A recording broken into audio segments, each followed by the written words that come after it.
I'm your host, W. Earl Kitchings. And what we will, hello, welcome to the Post Route.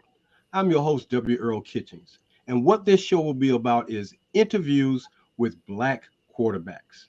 It is our mission to make sure that we preserve the legacies of these fine athletes who have made their marks in the game of American football.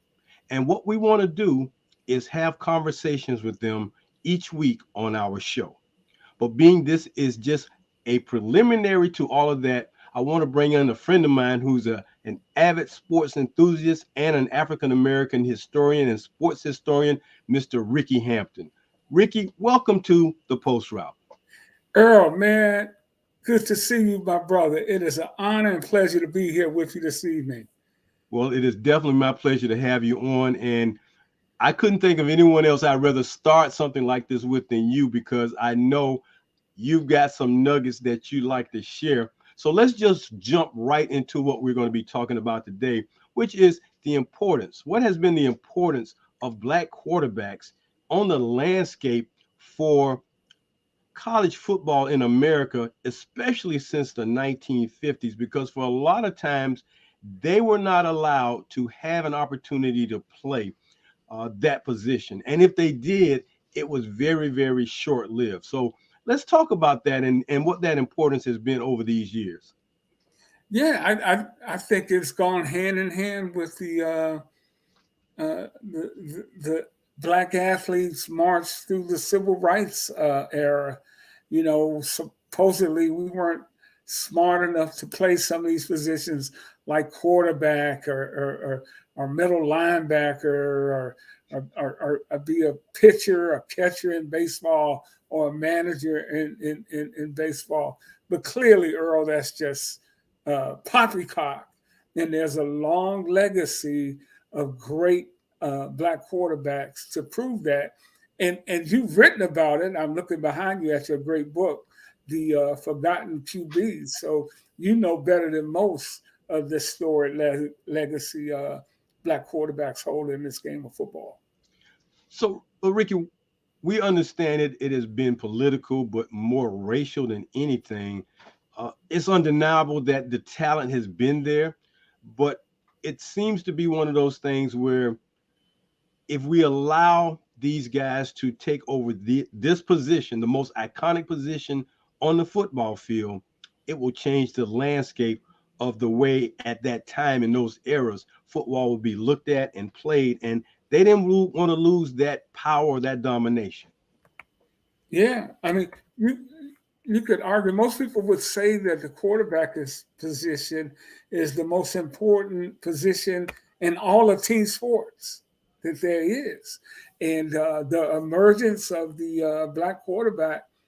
I don't know in the last maybe 20 years, and especially now, is just showing the capabilities that we've had over the years, going all the way back to the '60s. I grew up in Nashville in Mm. Tennessee State, where you had the Lord's Prayer, Eldridge Dickey, Joe Gilliam, Ken Pettiford, all these great quarterbacks. I got to watch Doug Williams and Shaq Harris.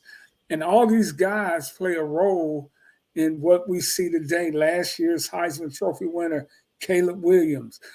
Earl, when the NFL, first week of the NFL season, 16 of the 32 quarterbacks starting in the NFL were black men. That's in 2023, right?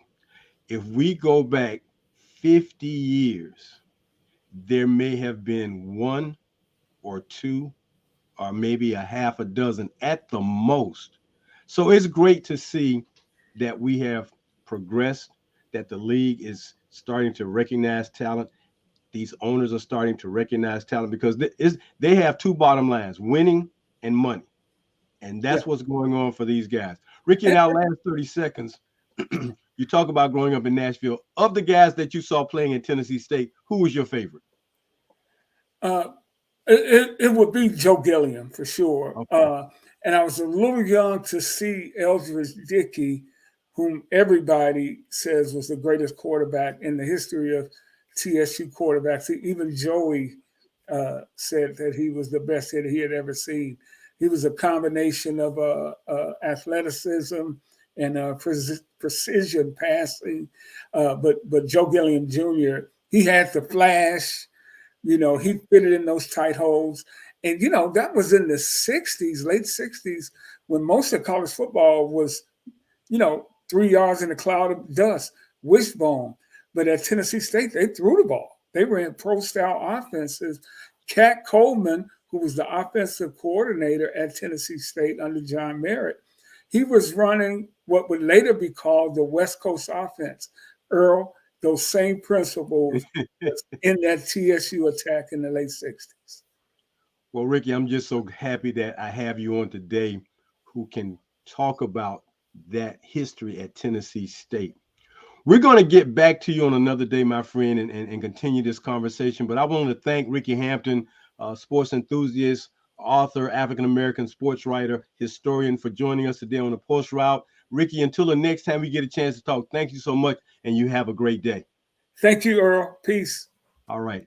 That's going to do it for us here at the Post Route. Until next week, join us for another edition where we'll find out more and talk about more of the Black quarterbacks who made college football history. Take care.